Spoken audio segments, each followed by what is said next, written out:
Remz has produced some of the most unique skates in rollerblading's history. It's amassed a loyal international following of supporters over the years and sponsored some of the most respected skaters in the world. But in recent years, almost all of the riders have quit and production has slowed down to less than one skate release a year. In this video, I'm going to explore the history of the brand from the first prototype released in 1997 all the way up to the present day.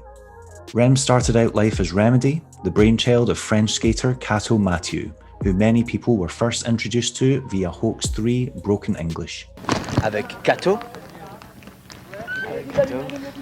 He can be seen bombing hills in Lausanne at night, in the rain with a bunch of friends, like an absolute nut job. He also had some pretty good street skills for the time and was pretty handy on transition. Kato teamed up with Toto Gali, who was one of the main skaters featured in the European tour documented in Hoax 3, and the skate would originally be produced and released via Out, aka Once Upon a Time, the brand behind the Poppy and Daisy skates. My friend had a pair of those. Here's a look at the original Remz prototype. The blue piping on the side looked really good. I have no idea why they didn't go with that. The original skate was apparently inspired by the Nike Air Jordan 12, which was released just 1 year earlier and designed by Tinker Hatfield. Tinker was also responsible for designing the Nike Air Max 1 and other iconic silhouettes. USD skates would later take inspiration from the Jordan range for Franky Morales' various pro skates. Then Gods would also draw inspiration from the Air Jordan 12 for Franky Morales' 3 pro skates and the Michel Prado signature model. Anyway, back to the topic at hand. Both Remz and Out were funded by a company called Holly Sports, which would later change its name to Templar Sports. They released the Remedy in 1998, and it was the first boot-only aggressive skate. Then they released their second model, the R2D2, in 1999. Then things got a bit weird. The owners of Out created a budget brand called MC5, which released 2 Remz imitation skates, one looking like the initial prototype and one looking like the R2D2 at a much lower price. So that means you had 2 brands owned by the same company releasing very similar looking skates directly competing against each other. It basically made no sense. Needless to say, Kato wasn't happy with the situation, and as soon as his contract ran out, he moved to California and changed the name to Remedies, or Remz for short. With the help of Sunshine Distribution, Remedies released their first UFS skate, the 0301, in 2003. One of the biggest misconceptions about Remedies is that they were handmade by Kato himself. Skate shops have listed that for years on their websites. In fact, some of the riders are even under this impression. Kato is personally handmade skates in a van for years of his life. If Remz ever were handmade, they weren't handmade by Kato. That is, unless he was taking frequent trips to Thailand. Just look at the tag on the inside of the original skate. This myth was fueled by the fact that in the early days, Kato would ask customers to fax over an outline of their foot when they made an order, which led many to believe that the skates were in fact custom built. The most likely explanation is that the sizing wasn't accurate and Kato wanted to make sure that customers got the right size skates. However, I have spoke to many people who have been buying Remz since they were first introduced in the mid-90s, and a lot of them believe that Kato was responsible for building the adapters, so the heel plates and the plates at the front that basically made it into a flat sole plate. I'm not sure how true that is because I haven't been able to confirm it with Kato, but yeah, it's believable enough. Remedy had some initial exposure through skaters like Jason Marshall, who rose to fame in VG4 Puppets of Destiny and can be seen riding the skates in Bo Coddington's 1998 video Transcend. But the most famous Remz rider of all time has to be Chris Haffey, with Brian Sheamer predicting his influence on blading back in the 2000 Jan Welch video United Front. I don't know what to say about Chris Haffey. I don't know. You can't really describe him. He's just like one of those kids that when you see him rollerblade, you just know he's the greatest. And he's going to be pretty damn good because, I don't know, he's only been skating a few years, and he's already better than me. And it's taken me like 9 years to get to the point where I'm at. It's like been skating for 3 and he's fucking better than me, the little bastard. But when he grows up, he'll be great. Chris Haffey would go on to have seminal parts in Straight Jacket, Leading the Blind, Fade Nation, Drip Drop, Killer Boots, and countless other videos, establishing himself as one of the greatest street skaters of all time. He would also prove to be ridiculously consistent at competitions, winning several IMYTAs, several LG World Championships, multiple barn burners, Eisenberg hoedowns, and Asian X Games. Not content with being one of the all-time greats in both street and competition, he took to the mega ramp, setting world records and exposing blading to a wider audience on the Nitro Circus Tour. Speaking of Haffey, while I was doing research for this, I ended up stumbling upon a couple of photos of me, Haffey and Kato at a bar after the Chaz Sands Invitational. In the first photo, I have got no idea what the hell we're talking about. I'm pretty sure I was wasted at that point. But I do know in the next photo, we were walking from one bar to the next, and Haffey and BHC owner Mark Treble decided to just start picking on poor Kato and throwing him about the street and wrestling him, and there was just nothing he could do about it. But Chris Haffey wasn't carrying the brand alone. In the US, they had a solid roster, including Franky Morales, who joined the brand after things fell apart with Rollerblade and proceeded to drop a bunch of sections and clean up at competitions, including winning the LG World Championships.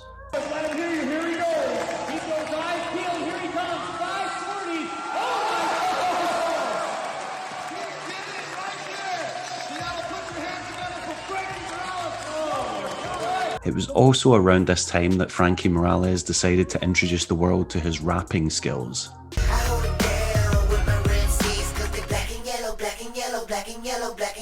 Timeless. Utterly timeless. Then there was the exceptional Conor O'Brien, who stomped some ridiculously massive tricks over the years, like this one, and this one. Not forgetting this one. Oh yeah, he also fakey backflipped the Carlsbad Gap. How this guy did not turn pro is a complete mystery to me. They also had Nick Wood, who was one of the biggest characters on the American scene at the time. Remz also had some amazing up-and-coming skaters, like Texas's Mason Richard, who was an absolute monster back then, and if you've seen Aunt Medina's Candy video, you'll know that he destroys absolutely everything. Fakie 900s and forward 900s on street. I don't know many people who have that. Then there was Josiah Blee, who, let's be honest, has got to be up there as one of the most technical handrail skaters of all time. He's definitely racked up some NBDs over the years, and even after leaving Remz, he is still racking them up.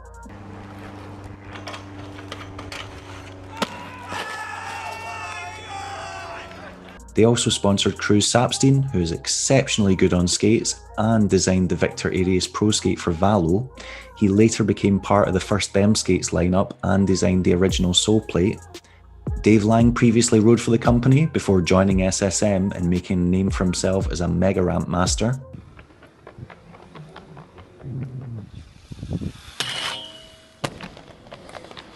Maxime Ginaud also skated for Remz before joining the Rollerblade team, who recently turned him pro. In Europe, Remz had strong representation through Dominic Wagner, who had sections in various Jonas Hansen videos and other releases, as well as winning a bunch of competitions, including Winter Clash in 2011. Denmark's Jakob Juhl also rode for the brand for various years, winning a ton of real street competitions across Europe, and winning the AIL in America, as well as producing a large amount of street sections during that time. One of Rem's most loyal riders is pint-sized powerhouse Nils Jansons, who began making a name for himself at an early age with his fearless dominance over disaster grinds, drop rails, and basically any huge obstacle he could find. He earned the nickname of Latvian Haffey in his younger years due to the obvious influence of his teammate, but Nils soon carved out his own legacy in the sport, putting out a number of jaw-dropping sections and coming first at Winter Clash in 2013, as well as getting top 3 at the event on 3 other occasions. He was also nominated Skater of the Year both in 2012 and in 2020. Down under, they had CJ Wellsmore, who many have argued is one of the greatest Australian rollerbladers of all time. He has filmed some unbelievable parts in Remz with Dom West and won several national titles, as well as winning Winter Clash in 2014 while riding for the brand. I'm kind of surprised CJ Wellsmore never got a pro skate considering how much excitement there was around him at the time. Speaking of pro skates, you had a pro skate with them, and that's a big deal, man. I don't like there's a short list of people that have had pro skates with them. Taylor Cobran is not wrong. Despite the fact that Remz have been going for almost 25 years, they've not given that many people pro skates. Chris Haffey was the first person to get a pro skate. He ended up getting a few over the years. Then it was Nick Wood. Then Franky Morales got a couple of pro skates. Then Nils Jansons also got a couple of pro skates. Then Josiah Blee was the last person to get a pro skate from the brand. Before we go any further, just want to give a massive shout out to my Patreon supporters. If you would like to support this channel, you can do so for as little as £3 a month. There are exclusive photos and videos up on there, and I give you guys a sneak peek of what's coming. Anyway, onwards and upwards. Around 2013 to 2014, things started to unravel for the brand. Dominic Wagner left and joined Adapt. Jakob Buell quit and joined USD Skates. Franky Morales also joined USD shortly after the release of his second pro skate for the brand. CJ Wellsmore quit and rode various skates until he was picked up by Seba. And after years of riding for Remz, Nils Jansons moved on to the newly revamped Rossi's Pro team and has since had several pro skates with the Italian company. Then Josiah Blee quit 2 years after getting his pro skate from Remz, unhappy that they never paid him the royalties he was promised. If they would have told me, if I would have gotten a pro skate and they were like, yo, you're not getting a single cent, I would be like, this is an honor. I'm pumped. But I was like, I still am kind of broke, but I was super struggling at that time in my life. And he was like, dude, this will help out Remz. This will help you out. We'll get you royalties. We'll do all this stuff. He had he'd got my hopes up in a way, you know? Mm-hmm. And then when the skates sold, I remember asking, he sent me like a prototype and then two pairs of my skates, one that I could put on my wall. I remember asking him, and then one to just skate. And then I remember I skated those skates. And then when it came time to get another pair, he was like, oh, we don't have any more. So I was like, oh, sick. They must have sold, you know? So I was like, is there any chance I could get any money? And he was like, yeah, we'll wait till it all is gathered at the end, you know, when we sell all of them, so you'll get a bigger chunk. So I was like, sounds good with me. And then that day just never came. And then I just kind of got led on longer and longer. And then it kind of just put a bad taste in my mouth. I felt kind of used, someone made money somewhere. So I was like, I'll just go skate other skates. And also, I didn't get to design anything.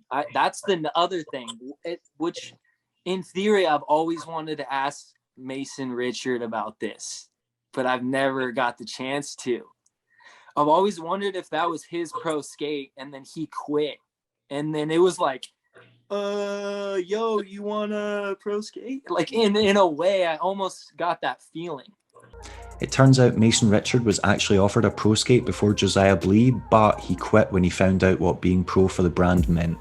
That pro status and all that stuff is, it's great, and you aspire to get there. And then once you get there, for me at least, I was completely underwhelmed. And just I worked my ass off to get here, and then this is how it is. I'm good, you know. I'm the status quo in skating, even today, is fucking stupid, man. And Denmark's Jakob Buell believes that the skate that would eventually become Josiah Blee's pro skate was the design that was originally meant for him. In 2012, I was sitting there with Kato, and he was telling me, if we should make a pro skate with you, come up with some ideas how it should look, which colors, you know. And I was there for 2 months, and I was working with him on a pro skate, and it never came out, you know. And I never heard anything from it. And it's funnily enough looked a lot like Joe Blee's or Just Blee's skate. Well, I mean, how different can you make a Remz look? I mean, no, but the same colors, you know. Okay. That was the colors that I suggested. It was kind of the point of, I don't know if you remember the skate. It was something between the two skates. They had the regular model and they had the open shell. Yeah. And I was trying to come up with an idea to mix the two skates together. Jakob also explains why he and so many others around the time decided to quit Remz. Reason why I changed from Remz in the end was that it became less and less, I heard less and less communication from Kato, and it's like nothing really going on. It was all about like nothing happening, and then if you're an active skater, like you want, like, in the end I see it more as like, what was my opportunities there, what could I do, it was from like going tours in America, they coming here in Europe, we were going tours, like everything's always something was happening every year, till had a couple of years where nothing happened, Yeah. So in Rem's defense, a lot of brands were struggling during this period, and not many of them were actively touring, so it wasn't just Remz that basically put a halt to all that kind of thing. As for Nick Wood, he simply disappeared from blading altogether, and Damien Wilson confirmed in a recent podcast with Jan Welch that he struggled with addiction since he stopped skating. And then a question on everyone's mind is, where's Nick Wood? I talk to his family maybe once a month or once every couple months. I talk to his brother a lot. Nobody knows. We've all thought we've had secret sightings and whatever. Last time I spoke to him was about 3 years ago. 3 years ago, I bailed him out of jail.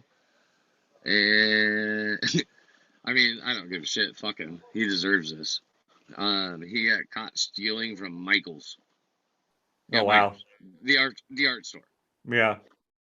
What the hell are you gonna steal from fucking Michael's? And how did you get caught? Just walk away. Like, That's a shame. I don't know, drugs are weird, dude. Yeah. Over the last 5 years, the brand have been propped up by a skeletal team, including Chris Haffey, who still appears on Nitro Circus, Germany's Jo Zenk, Austria's Michael Witzeman, Australia's Rob Kellett, and Evert Lubia from Lithuania, but all stopped skating for Remz during the coronavirus pandemic when they couldn't get new skates and received no communication from Remz owner Kato. In fact, their most loyal rider, Chris Haffey, was seen riding Razor skates.